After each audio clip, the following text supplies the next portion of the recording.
So guys ये मोरी design बनाने के लिए मैं फ्यूजिंग पेपर ले रही हूँ। आप चाहे तो हार्ड वाली पेस्टिंग कैनवास भी ले सकते हैं।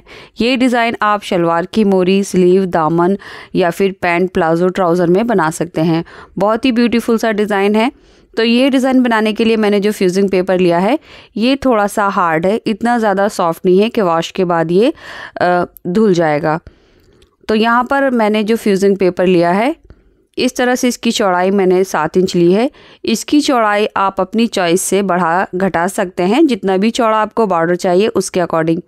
और उसके बाद ये लेंथ जो है वो मैंने 19 इंच ली है। तो यहाँ पर लेंथ आप जहाँ भी डिज़ाइन बना रहे हैं उसी के अकॉर्डिंग लेंथ भी ले सकते हैं। अब जितना भी आपको लंबाई चौड़ाई ले लेनी है उसके बाद देखिए जो फ्यूजिंग पेपर की पेस्टिंग वाली साइड है वो मैंने नीचे रखी है। उसके बाद हमने एक कॉर्नर लेकर इस तरह से इसको तिरछा करके फोल्ड कर लेना है। सो यहाँ पर एक क्रीज़ बन गई है। अब इस क्रीज़ के ऊपर मैं ये स्केल रखूँगी और इस क्रीज़ के ऊपर पेन से मार्क कर दूँगी। आप चॉक का भी इस्तेमाल कर सकते हैं। और स्केल की जो चौड़ाई है उतनी चौड़ाई लेते हुए हम दूसरी तरफ मार्क कर देंगे। मेरे स्केल की जो चौड़ाई है वो 1 इंच है। अब इसी तरह से हम बाकी के मार्क भी करेंगे। देखिए इस मार्क के बराबर रखने के बाद हमने ये मार्क इस साइड में कर देना है। सो ऐसे ही करके हमारे ये सारे मार्क आ जाएंगे। अगर आप स्केल की चौड़ाई थोड़ा बहुत कम ज़्यादा करना चाहते हैं तो कर सकते हैं। उसी के अकॉर्डिंग आपके जो डिज़ाइन है, जो स्क्वायर है, और वो छोटे बड़े हो जाएंगे। तो जैसा आप चाहें, जितना बड़ा स्क्वायर बनाना चाहें वो बना सकते हैं। यहाँ पर मैंने आपको अपने स्केल की जो चौड़ाई है वो बता दी है। तो मिनिमम ये जो स्केल है वो 1 इंच चौड़े आते हैं। ये स्टील वाला स्केल है। ऐसे करके हमने एक साइड में ये सब मार्क कर लेने हैं। इसके बाद देखिए ये कॉर्नर हमने फोल्ड किया था, अब इस साइड से ये वाला कॉर्नर फोल्ड करेंगे। तो इस तरह से हमने तिरछा फोल्ड किया। अब इसकी भी हमने क्रीज़ बनानी है। ऐसे करके क्रीज़ जब हमारी बन जाएगी, अब यहाँ पर फिर हमने वैसे ही करके स्केल रखना है और मैं पेन से मार्क कर लूँगी। ये देखिए इस तरह से। अब इस साइड में भी हमने सारे मार्क इस तरह से कर लेने हैं। ये देखिए ये हमारे मार्क ऐसे करके कंप्लीट हो जाएंगे। इसके बाद हमने ये फ्यूजिंग पेपर फैब्रिक के ऊपर पेस्ट करना है। तो यहाँ पर हम फैब्रिक की रॉन्ग साइड ऊपर की तरफ रखेंगे। ये कपड़े की रॉन्ग साइड है, यानी उल्टी साइड। तो इसके ऊपर हम ये अपना फ्यूजिंग पेपर रखकर अच्छे से आयरन कर लेंगे। सो जो हमने फ्यूजिंग पेपर पर मार्किंग की है वो ऊपर की तरफ रहेगी। उसके बाद हमने इसके ऊपर आयरन कर लेना है। आयरन करने से ये फैब्रिक के ऊपर पेस्ट हो जाएगा इस तरह से। तो अच्छे से हमारा ये पेस्ट हो चुका है। अब देखिए नीचे के जो हमारे कॉलम हैं इनको छोड़ते हुए हमने जो ऊपर वाले कॉलम हैं इनके ऊपर मार्क करना है इस तरह से प्लस करके। इसी के सामने वाले पर हमने सारे मार्क प्लस करके कर लेने हैं। देखिए इस तरह से। सो ये हमने एक लाइन के जो मार्क है कर दिए हैं। अब एक कॉलम छोड़ने के बाद ये ऊपर वाले कॉलम पर हमने इस तरह से मार्क करने हैं। सारे मार्क मैं प्लस करके कर रही हूँ। इट मीन्स हम इसको कट करेंगे और जिस पर हम मार्क नहीं करेंगे वो हमें कट नहीं करना है। तो एक एक छोड़कर हमने ऐसे करके कर दिए हैं। देखिए मार्क। सो आपको कोई कन्फ्यूज़न ना रहे इसलिए मैं सभी कॉलम में ये प्लस के मार्क कर रही हूँ और ये जितने भी मैं मार्क कर रही हूँ इनको हम कट करेंगे। अब अगर इस तरह से आप देखेंगे तो ये इसके सामने जो लाइन है यहाँ से हमने ये देखिए ये कॉलम पे मार्क किया है और इसी तरह से एक एक कॉलम हमने छोड़ दिया है। अब जो हमने क्रॉस की मार्किंग की है इनको हमने एज इट इज़ कट करना है इस तरह से। सो यहाँ कॉर्नर में बिल्कुल हमने लाकर कट करना है और हल्का सा हम एक पॉइंट पीछे ही कट करेंगे, यानी जो हमने कॉर्नर है हमारा उससे एक पॉइंट हमने पीछे ले जाकर कट करना है। सो ऐसे करके हम इसे क्रॉस में ही कट करेंगे, यानी प्लस में इस तरह से। अब इन कॉर्नर को हमने दूसरे कॉलम की तरफ फोल्ड करना है जहाँ पर हमने मार्क नहीं किया है। इस तरह से फोल्ड करने के बाद आप चाहे तो इसके नीचे ग्लू भी लगा सकते हैं या फिर आप मेरी तरह आयरन भी कर सकते हैं। तो मैं डायरेक्ट इनके ऊपर आयरन करूँगी। सो हमें बार बार ये ग्लू से चिपकाने की ज़रूरत नहीं होगी। एक ही बार में आयरन करते हुए ये सब सेट हो जाएंगे। तो बाकी जितने मैंने ये प्लस के मार्क किए हैं इनको मैं ऐसे ही करके कट करूँगी और उनके ऊपर आयरन कर लूँगी। तो ये लीजिए, हमने सभी कट करने के बाद आयरन कर लिए हैं और इनके ऊपर मैंने कोई ग्लू नहीं लगाया है। आप चाहें तो फैब्रिक ग्लू से इनको पेस्ट भी कर सकते हैं, बट आयरन से ज़्यादा फिनिशिंग आएगी। अब देखिए, यहाँ पर मैं इसके नीचे ब्लैक फैब्रिक लगा रही हूँ और फैब्रिक की जो इस तरह से चौड़ाई है वो मैंने 8 इंच ली है। फ्यूजिंग पेपर की चौड़ाई हमने 7 इंच ली थी, तो इसकी चौड़ाई हमने 8 इंच ली है, यानी 1 इंच एक्स्ट्रा लेना है और लंबाई इस तरह से बराबर ही रहेगी।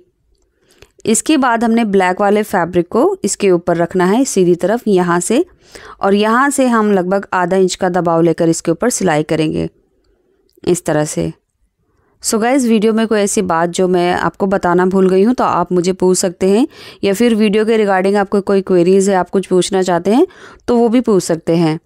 एंड वीडियो पसंद आए, ये डिज़ाइन पसंद आए तो वीडियो को लाइक करके शेयर ज़रूर करें, और चैनल सब्सक्राइब नहीं किया है तो चैनल भी सब्सक्राइब कर लीजिए। तो देखिए, ये ब्लैक वाला जो फैब्रिक मैंने पेस्ट किया है इसको मैं 1/4 इंच आगे की तरफ निकालूंगी, यानी जितना दबाव लिया था उतना ही फैब्रिक हम इसको बढ़ाकर निकालेंगे। तो ये हमारी जो ब्लैक किनारी है आगे की तरफ बन जाएगी, और जो सिलाई है वो मैं येलो वाले फैब्रिक पर कर रही हूँ, यानी ब्लैक वाले फैब्रिक के बिल्कुल जड़ में हमने ये सिलाई करनी है। तो आगे की तरफ से मैं यहाँ पर एक पैर की ब्लैक पाइपिंग निकाल रही हूँ। इसके करने के बाद हमने ये ब्लैक फैब्रिक जो है दूसरी साइड में अभी ओपन है नीचे की तरफ से, तो यहाँ पर हम एक सिलाई कच्चा कर लेंगे, बाद में ये सिलाई हम निकाल देंगे। आप इसको अंदर की तरफ से तुरपाई भी कर सकते हैं, या फिर फैब्रिक ग्लू से अंदर की तरफ फ्यूजिंग पेपर के ऊपर चिपका भी सकते हैं। तो मैं यहाँ पर इसको कच्चा कर रही हूँ। कच्चा करने से ये जो इसके कॉलम है ये सेट हो जाएंगे। अब देखिए, जो हमने चेक पैटर्न बनाया है इसके किनारे किनारे पर हमने सिलाई करनी है, तो कहीं से भी आप स्टार्ट कर दीजिए, और जहाँ से आप स्टार्ट करेंगे उसके बाद आपको कहीं से भी फैब्रिक को मशीन में से निकालने की ज़रूरत नहीं होगी। सो एक बार हम स्टार्ट करेंगे इसको सिलना, और इसको कंप्लीट करके ही हमने मशीन में से निकालना है। और सिलते हुए बस ध्यान रखना है ये जो सिलाई है वो किनारे किनारे पर होनी चाहिए। सारे जितने भी हमने ये चेक पैटर्न बनाया है, यानी जितने भी ये कॉलम हैं, इनके किनारे किनारे पर हमने सिलाई करनी है, ताकि ये जो ब्लैक फैब्रिक है इसके साथ सिक्योर हो जाए अंदर की तरफ से, और ये जो येलो वाला फैब्रिक हमने कट करके अंदर की तरफ फोल्ड किया है वो भी अंदर की तरफ सिक्योर हो जाएगा, बाहर की तरफ कोई धागे वगैरह नहीं निकलेंगे, तो उससे बहुत ही फिनिशिंग आएगी। ये डिज़ाइन बनाने के लिए मैंने येलो कलर का रियॉन फैब्रिक लिया है, और ब्लैक जो फैब्रिक है ये मेरा सिल्क क्रैप फैब्रिक है। सो फैब्रिक आप अपनी पसंद से कोई भी ले सकते हैं, बस 2 प्लेन कलर के साथ ही ये ब्यूटीफुल सा डिज़ाइन बन जाएगा।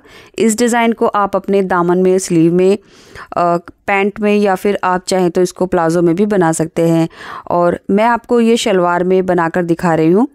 तो देखिए, इस तरह से हमने ये सारी सिलाइयों को एक ही साथ करते जाना है, कहीं भी मशीन निकालने की ज़रूरत नहीं होगी, और बस ये बस सिलता चला जाएगा। यहाँ पर बस मुझे फैब्रिक टर्न करने की ज़रूरत है, बाकी जो सिलाई है वो खुद ब खुद ही आगे की तरफ देखिए इस तरह से हम करते जाएंगे। आप कमेंट बॉक्स में ये ज़रूर बताना ये डिज़ाइन आपको कैसा लगा, और अगर आप ये डिज़ाइन बना रहे हैं तो आप ये डिज़ाइन अपनी ड्रेस पर किस पार्ट में बना रहे हैं, यानी आप अपनी शलवार में बना रहे हैं, पैंट में, स्लीव में या दामन में, तो ये चीज़ आप ज़रूर शेयर करना। साथ ही साथ ये भी ज़रूर बताना आपका ये डिज़ाइन कैसा बना।